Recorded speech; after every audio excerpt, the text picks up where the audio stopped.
નમસ્કાર મિત્રો, વિડીયોમાં તમારું સ્વાગત છે। જી હા મિત્રો, અત્યારે હાલ મોટા અને મહત્વના સમાચાર સામે આવી રહ્યા છે। તો મિત્રો, સમાચારમાં વાત કરીએ તો એડી રિલાયન્સ ગ્રુપના અનિલ અંબાણીને 50 કંપનીઓ અને 35 સ્થળો પર બુધવારે દરોડા પાડ્યા હતા। યસ બેંક લોન ફ્રોડ કેસમાં મની લોન્ડરિંગની તપાસમાં ભાગરૂપે આ દરોડા પાડવામાં આવ્યા હતા।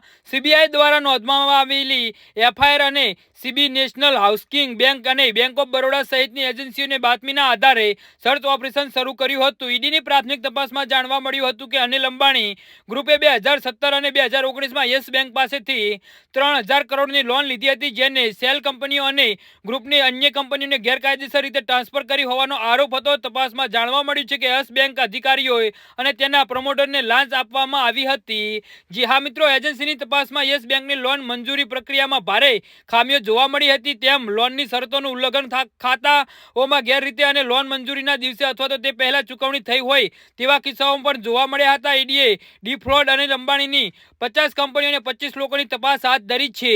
જી હા મિત્રો, અત્યારે હાલ મોટા સમાચાર સામે આવી રહ્યા છે। તો મિત્રો, આના વિશે તમારું શું કહેવું છે તો નીચે અમારી કમેન્ટ બોક્સમાં જરૂરથી જણાવજો। ધન્યવાદ।